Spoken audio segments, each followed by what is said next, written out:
Olha, eu vou ser sincero com vocês, eu mudei de ideia. Se você me deu dica errada pra botar aqui em casa, eu vou dar um piti que você nunca mais vai esquecer. Calma, rapaz, muita coisa na vida muda, inclusive a nossa opinião. Isso mesmo, tem ideias de decoração e escolhas que você pode fazer para sua construção, para sua casa, para seu apartamento, que há 10 anos atrás você poderia gostar muito e talvez hoje em dia você já não veja tanta graça assim, ou até mesmo entende que aquilo não funciona tanto assim para você. Tudo muda, né, pessoal? Até o nosso jeito de se vestir, o nosso corte de cabelo, enfim. Por isso que hoje eu vou fazer mais um vídeo daquele quadro aqui, 7 itens de decoração que eu gostava, mas mudei de ideia e hoje em dia eu não colocaria na minha casa. Rapaz, cuidado com o que você vai falar. Vou pegar até um tomate aqui por precaução. Acalma o coração, meu jovem, vem comigo que você vai entender.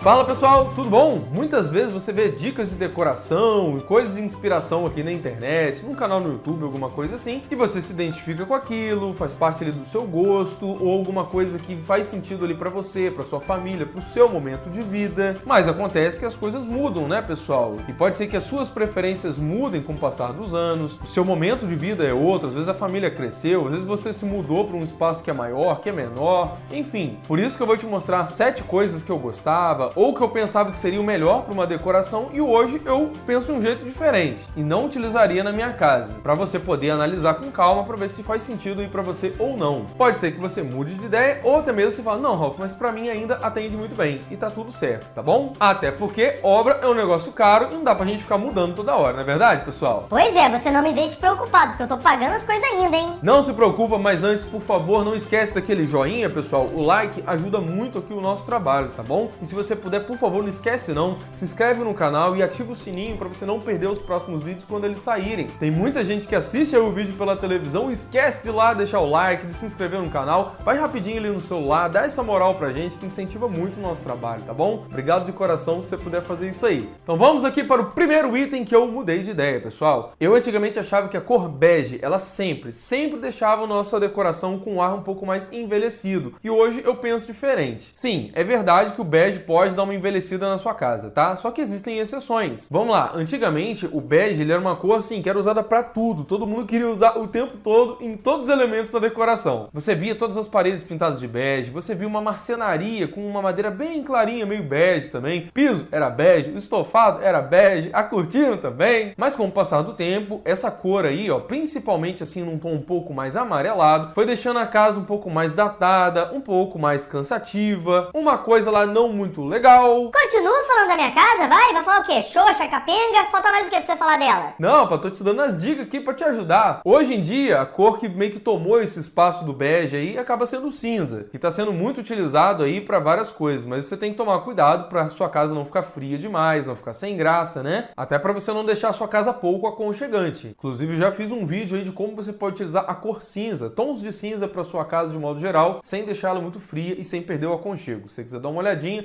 esse vídeo tá aqui no card e tá aqui na descrição. Mas é justamente o bege que pode ser um contraponto e até mesmo um equilíbrio para esse uso do cinza aí que você tá usando, né? Porque hoje em dia, como os ambientes estão muito ligados aí a essa tonalidade mais do off-white, do branco, um cinza mais clarinho, mais escuro, cimento queimado, isso ou aquilo, a cor bege pode ser um elemento, inclusive, que vai trazer um pouco mais de modernidade e até mesmo ali um pouco mais de aconchego para o seu espaço. Tudo depende também do tom de bege e como você está utilizando. Vamos lá, se você colocar um bege um pouco mais fechado, menos saturado, ou até mesmo misturado um pouco ali com cinza, ele fica realmente muito bonito. Você só não precisa botar, obviamente, em todas as suas paredes. Você pode ter uma parede de destaque ali que já fica bem interessante. Se você tiver móveis, né, de madeira que são bem clarinhos assim, tipo esse meio bege, como eu falei para vocês, tenta colocar algum outro tom ou outros tons de madeira ali no mesmo ambiente que também tenham essa mesma pegada de ser uma madeira mais clara, pode ser um tom médio, pode ser ali uma tonalidade um pouco mais quente, mas que você consiga criar um pouquinho de equilíbrio, né, para não ficar tudo ali no mesmo tom, na mesma paleta de cores e ficar um pouco mais cansativo. Também já ensinei aqui no canal, num vídeo, a misturar os tons de madeira para você ter equilíbrio dentro de um ambiente. Se você quiser dar uma olhadinha também, eu vou deixar o vídeo no card e aqui na descrição para vocês. E como eu disse, o bege ele pode ser um ponto de equilíbrio muito interessante se você tem elementos na decoração que são mais frios, como é o caso do cinza, um concreto aparente, se você tem muito vidro, muito espelho, muita coisa em inox dentro de um espaço. Experimenta colocar ali, por exemplo, um piso bege, ele ajuda ajuda a equilibrar bastante, até porque piso é um elemento grande e faz parte da base do ambiente. Um piso que está muito em alta e é uma decoração atemporal é colocar um porcelanato que imita o travertino romano. Ele não é tão caro como o mármore mesmo, natural, mas ele traz ali um aspecto incrível para sua decoração, tanto de um elemento que parece algo natural, né, como o mármore, como também dessa tonalidade ali de um bege mais clarinho, que é um tom mais quente. Ou então, se você tem um piso ali que tem uma tonalidade mais fria, você pode colocar um tapete, pode colocar ali um tapete de sisal, pode colocar alguns elementos ali de vime, rattan, que tem essa tonalidade mais bege também, que fica bem legal. Pode também ter esse tom de bege no linho, que você pode estar usando no estofado ali, por exemplo, no seu sofá, ou até mesmo na sua cortina. Isso tudo ajuda a equilibrar bastante e não vai deixar a sua casa envelhecida, tá legal? Segundo item que eu mudei de ideia aqui, tem a ver com o granito escovado. Antigamente, bem no começo da carreira, assim, eu tinha muito medo de utilizar esse tipo de acabamento, porque ele não é retinho, né? Se você olhar a superfície de um granito escovado, ele não é lisinho, assim como, por exemplo, um granito polido. E eu achava que isso poderia ser um problema gigantesco aí na hora da limpeza. Imagina só, você ficar limpando, dá mais uma bancada de cozinha ali, com aqueles relevos ali em cima. Ia dar uma trabalheira danada, né? Ralph, olha só, tenho que concordar com você. Ah, que legal, você concordando comigo? Mas dessa vez, você tá errado!